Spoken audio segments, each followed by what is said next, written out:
Friends, welcome to easy life in Kannada. ನಾನಿವತ್ತು ಬಿಸಿ ಬಿಸಿ ಚಳಿಗೆ ಶೀತಕ್ಕೆ ಒಂದು ಪೆಪ್ಪರ್ ರಸಮ್ ಯಾವ ರೀತಿ ಮಾಡೋದು ಅಂತ ನೋಡಿರಿ. ಈ ರೀತಿ ರಸಮ್ನ ನಾನು ಮಾಡಿದ್ದೀನಿ. ಹೊಗೆ ಹೋಗ್ತಾ ಇದೆ, ಬಿಸಿ ಬಿಸಿ ಸೂಪರ್ ಆಗಿದೆ. ನೀವೇ ನೋಡ್ತಾ ಇದ್ದೀರಲ್ಲ, ಬಾಯಲ್ಲಿ ನೀರು ಬರ್ತಾ ಇದೆಯಾ ನೋಡಿ. ಯಾರಾದರೂ ಮೊದಲನೇದಾಗಿ ನನ್ನ ಚಾನಲ್ ನೋಡ್ತಾ ಇದ್ದರೆ ಪ್ಲೀಸ್ ಸಬ್ಸ್ಕ್ರೈಬ್ ಮಾಡ್ಕೊಳ್ಳೋದನ್ನ ಮಾತ್ರ ಮರಿಬೇಡಿ ಫ್ರೆಂಡ್ಸ್. ನೋಡಿ, ಈ ರೀತಿ ಬಿಸಿ ಬಿಸಿ ಚಳಿಗೆ ಚೆನ್ನಾಗಿರೋ ರಸಮ್ ನೀವು ಮಾಡಬೇಕಾ? ಹಾಗಾದರೆ ಬನ್ನಿ ಯಾವ ರೀತಿ ಮಾಡೋದು ಅಂತ ನಾನು ತೋರಿಸ್ಕೊಡ್ತೀನಿ. ನಾನಿವತ್ತು ಒಂದು ಮೆಣಸಿನ ರಸ ಮಾಡಲಿಕ್ಕೋಸ್ಕರ ನೋಡಿ ಒಂದಿಷ್ಟು ಕರಿಮೆಣಸು ತೊಗೊಂಡಿದ್ದೀನಿ. ಒಂದು ಅರ್ಧ ಟೀ ಸ್ಪೂನ್ ಹಾಕ್ಬೋದು ಅಷ್ಟು ಕರಿಮೆಣಸನ್ನ ಈ ಕುಟ್ಟಣಿಗೆ ತೊಗೊಂಡು ಕುಟ್ಟಣಿಗೆ ಹಾಕ್ಕೊಳ್ತಾ ಇದ್ದೀನಿ. ಆಮೇಲೆ ಒಂದು ಅರ್ಧ ಟೀ ಸ್ಪೂನಷ್ಟು ಜೀರ ತೊಗೊಂಡಿದ್ದೀನಿ, ಇದನ್ನು ಕೂಡ ಕುಟ್ಟಣಿಗೆಗೆ ಹಾಕ್ಕೊಳ್ತಾ ಇದ್ದೀನಿ.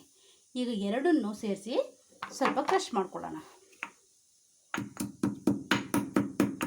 ಈಗ ಕ್ರಷ್ ಮಾಡ್ಕೊಂಡ್ಬರೋಣ. ನೋಡಿ, ಈಗ ಈ ರೀತಿ ಆಗಿದೆ ನೋಡಿ, ಇಷ್ಟು ಪೌಡರ್ ಥರ ಆಗಿದೆ. ಇವಾಗ ಒಂದು ಗೆಡ್ಡೆ ಬೆಳ್ಳುಳ್ಳಿ ಅಷ್ಟು ತೊಗೊಂಡಿದ್ದೀನಿ, ಇದನ್ನು ಸಿಪ್ಪೆ ಬಿಡಿಸಿಲ್ಲ. ಇದನ್ನು ಈ ಕುಟ್ಟಣಿಗೆ ಹಾಕ್ಕೊಳ್ತೀನಿ. ಆಮೇಲೆ ಒಂದಿಷ್ಟು ಕರಿಬೇವು, ಇಷ್ಟನ್ನು ಇದರೊಳಗೆ ಹಾಕ್ಕೊಳ್ತೀನಿ.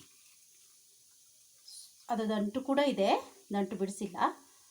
ಆಮೇಲೆ ಒಂದಿಷ್ಟು ಕೊತ್ತಂಬರಿ ಸೊಪ್ಪು, ಇದನ್ನು ಕೂಡ ಇದಕ್ಕೆ ಹಾಕ್ಕೊಳ್ತೀನಿ.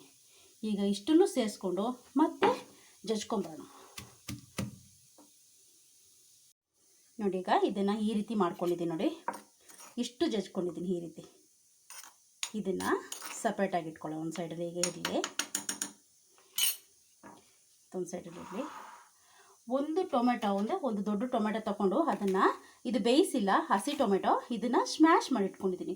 ನೀವು ಸ್ಮ್ಯಾಶಲ್ಲಾದ್ರೂ ಸ್ಮ್ಯಾಶ್ ಮಾಡ್ಕೊಳ್ಳಿ, ಅಂದರೆ ಕೈಯಿಂದ ಕಿವುಚೋದಾದರೂ ಕಿವುಚ್ಕೊಳ್ಳಿ, ಅದು ನಿಮಗೆ ಯಾವ ರೀತಿ ಇಷ್ಟ ಆ ಥರ ಮಾಡ್ಕೊಳ್ಳಿ. ನಾನು ಇದನ್ನು ಸ್ಮ್ಯಾಶರಲ್ಲಿ ಸ್ಮ್ಯಾಶ್ ಮಾಡಿ ಇಟ್ಕೊಂಡಿದ್ದೀನಿ, ಒಂದು ಟೊಮೆಟೊ. ಆಮೇಲೆ ಒಂದು ನಿಂಬೆ ಗಾತ್ರದಷ್ಟು ಹುಣಸೆ ಹುಳಿನ ಕಿವುಚ್ಕೊಂಡು ಇಟ್ಕೊಂಡಿದ್ದೀನಿ. ಆಮೇಲೆ 2 ಒಣಮೆಣ್ಸಿನ್ಕಾಯಿನ ಈ ಥರ ಕಟ್ ಮಾಡಿ ಇಟ್ಕೊಂಡಿದ್ದೀನಿ. ಸ್ವಲ್ಪ ಹಿಂಗು, ಅರಿಶಿನ ಪುಡಿ, ಎಣ್ಣೆ. ಈಗ ಯಾವ ರೀತಿ ಮಾಡೋದು ಅಂತ ನೋಡೋಣ ಬನ್ನಿ. ಈಗ ಒಂದು ತಪ್ಪಲೆ ಕಾಯಕ್ಕೆ ಇಟ್ಕೊಂಡಿದ್ದೀನಿ, ಅದಕ್ಕೆ ಸ್ವಲ್ಪ ಎಣ್ಣೆ ಹಾಕ್ಕೊಳ್ಳೋಣ.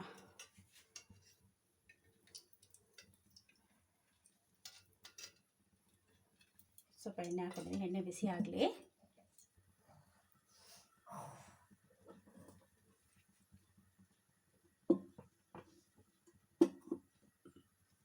ಎಣ್ಣೆ ಬಿಸಿ ಆದಾಗ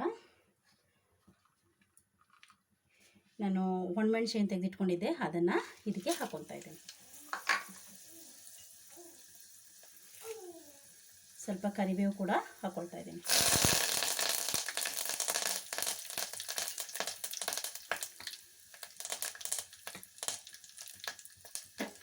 ಸ್ಟವ್ ಕಮ್ಮಿ ಇಟ್ಕೊಳ್ಳಿ, ತುಂಬ ಇದು ಉರಿ ಕೊಟ್ಕೋಬೇಡಿ.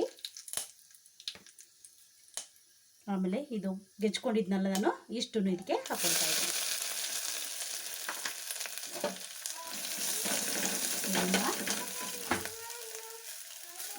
ಇದನ್ನು ಈ ರೀತಿ ಫ್ರೈ ಮಾಡ್ಕೊಳ್ಳಿ.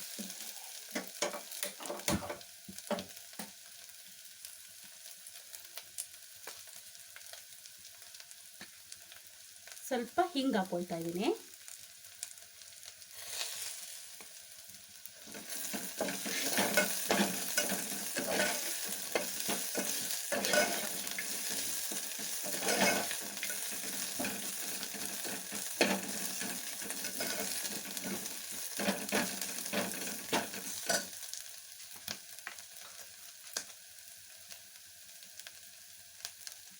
ಸ್ವಲ್ಪ ಅರಿಶಿನ ಪುಡಿ ಹಾಕ್ಕೊಳ್ತಾ ಇದ್ದೀನಿ. ಚೆನ್ನಾಗಿ ಫ್ರೈ ಮಾಡಿ.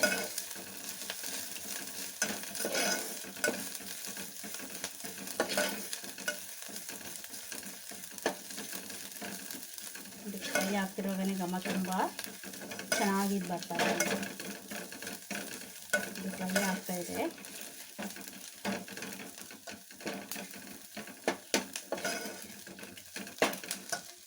ಈಗ ಈ ಟೊಮೆಟೊ ಏನು ಸ್ಮ್ಯಾಶ್ ಮಾಡ್ಕೊಂಡಿದ್ದೆ ಅದನ್ನು ಇದಕ್ಕೆ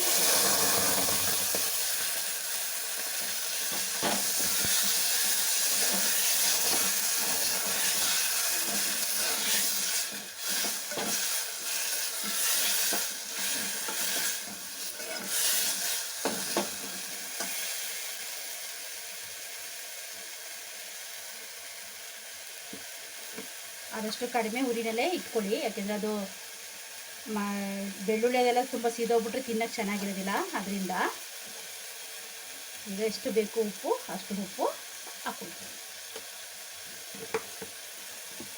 ಉಪ್ಪು ಸ್ವಲ್ಪ ಕಮ್ಮಿನೇ ಹಾಕೊಳ್ಳಿ, ಆಮೇಲೆ ಬೇಕಿದ್ರೆ ಹಾಕೊಬೋದು. ತುಂಬ ಜಾಸ್ತಿ ಆಗುತ್ತೆ ಆಮೇಲೆ ಏನು ಮಾಡೋಕ್ಕೂ ಆಗೋದಿಲ್ಲ. ಅದರಿಂದಾಗಿ ಸ್ವಲ್ಪ ಎಷ್ಟು ಬೇಕು ಅಷ್ಟು ಕಮ್ಮಿನೇ ಹಾಕೊಂಡು ಮತ್ತೆ ಆ್ಯಡ್ ಮಾಡ್ಕೊಳ್ಳಿ. ಹೀಗೆ ಸ್ವಲ್ಪ ಫ್ರೈ ಆಗಲಿ.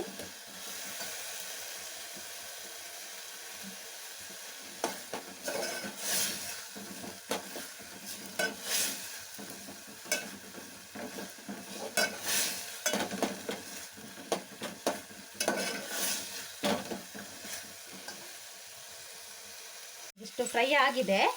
ಈಗ ನಾನು ಹುಣಸೆ ರಸ ಮಾಡಿ ಇಟ್ಕೊಂಡಿದ್ದಲ್ಲ, ಆ ರಸನ ಇದಕ್ಕೆ ಹಾಕ್ಕೊಳ್ತಾ ಇದ್ದೀನಿ.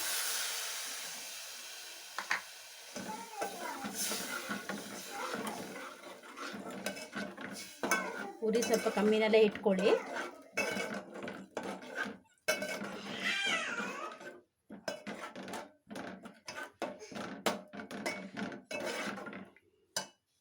ಈಗ ಎಷ್ಟು ನೀರು ಬೇಕು ಅಷ್ಟು ನೀರು ಇದಕ್ಕೆ ಹಾಕ್ಕೊಳ್ಳಿ. ರಸ ಅಂದರೆ ಸ್ವಲ್ಪ ತೆಳ್ಳಗೆ ಇರಬೇಕು. ಸುಮಾರು ಒಂದು 2 ಲೀಟ್ರಷ್ಟು ನೀರು ನಾನು ಹಾಕ್ಕೊಳ್ತಾ ಇದ್ದೀನಿ. ಇಷ್ಟು. ಇವಾಗ ನೋಡ್ಕೊಳ್ಳಿ, ಉಪ್ಪೆಲ್ಲ ಚೆಕ್ ಮಾಡ್ಕೊಳ್ಳಿ. ಸ್ವಲ್ಪ ಉಪ್ಪು ಕಮ್ಮಿ ಇದ್ದರೆ ಉಪ್ಪು ಹಾಕ್ಕೊಳ್ಳಿ.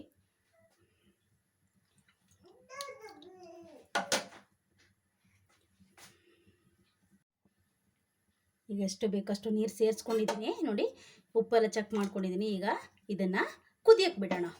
ಒಂದು 5 ನಿಮಿಷ ಹಾಗೆ ಕುದೀಲಿ ಇದು.